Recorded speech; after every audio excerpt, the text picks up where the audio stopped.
Hello students, welcome to the class of science. Rather I can say welcome to the world of the carbon. Students, in the previous lecture we also discussed about the great nature of the carbon because it is present in many things and millions of carbon compounds are still found now till date.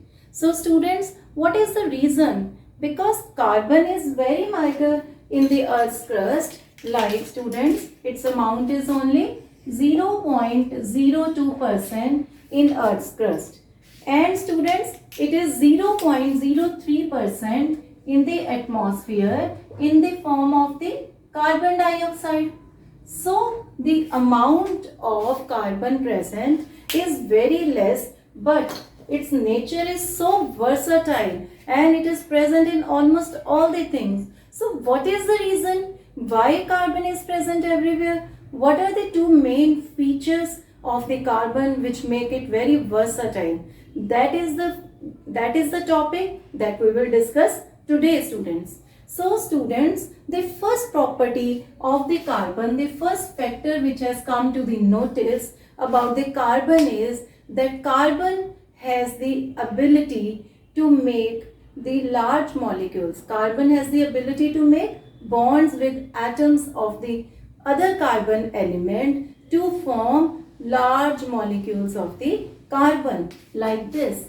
The carbon, carbon, carbon, carbon, carbon, very long chains. They can form very long chains with other atoms of the carbon element. This property is known as the catenation. The property of the carbon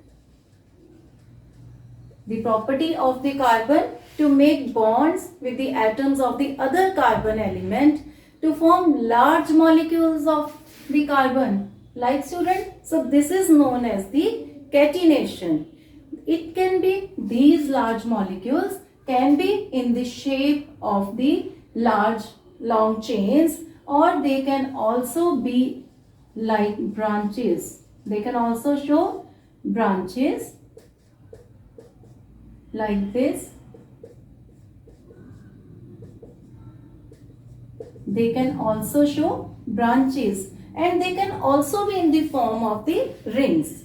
The carbon can also be bonded in the form of the rings. So the property is known as the catenation.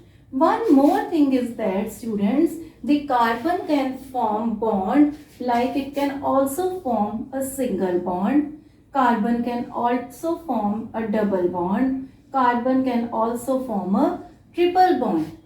Now when there is a single bond between carbon, we can see it is methane. Carbon is forming single bond with the other atoms of the element.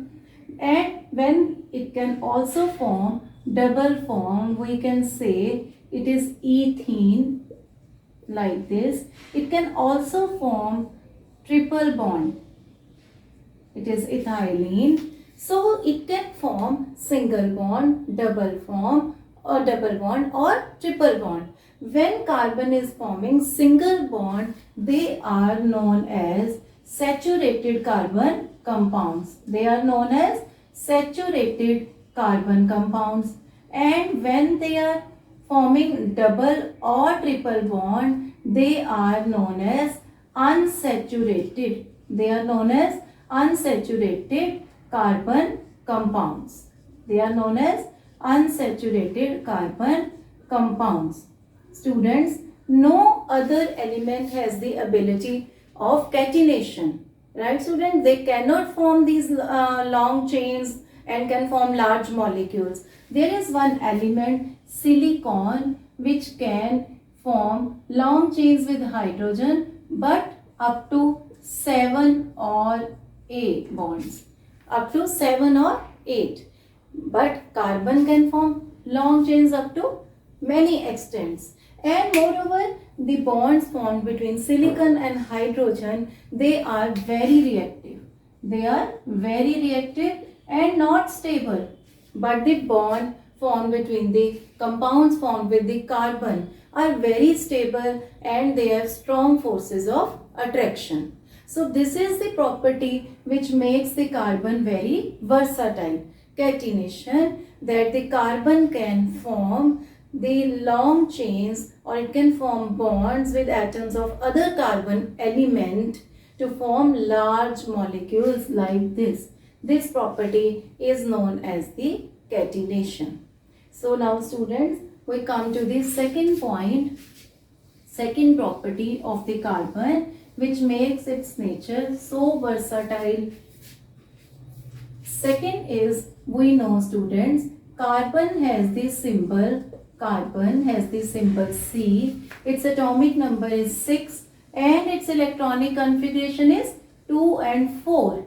Now students, there are 4 valence electrons and it requires 4 electrons to complete its octet. So carbon is tetravalent in nature. What is the nature of the carbon? It is tetravalent. It requires and it forms 4 bonds with atoms of the carbon or the atoms of the other elements. Right students? It can form the bonds with the atoms of the carbon element or it can form 4 bonds with atoms of the other elements like oxygen, hydrogen, nitrogen. It can also form bond. No other element can form bonds like this. And these bonds formed are covalent bonds because they are formed by the sharing of the electrons. Right students? What type of bonds they form? They are covalent bonds. Covalent bonds, and these bonds are very strong and stable. Why? Because carbon has a small size. The atom of carbon is small, so it is very much closer to the nucleus, and when they are very much closer to the nucleus, the bond is very strong and stable. If the size of the atom is big, the bond will not be stable and strong. So this is the second property of the carbon, tetravalency. This property is known as the tetravalency because it is forming, carbon can form 4 bonds with carbon atoms or atoms of the other elements because it has 4 electrons in its outermost shell. So this property also makes the carbon so versatile in nature. So students, these were the 2 main properties due to which the carbon is present everywhere in many things, and it makes millions of compounds which are known as the carbon compounds. This all was the factors of the versatile nature of the carbon. In next topic we will discuss in the next lecture. Till then, take care. Have a nice day. Thank you.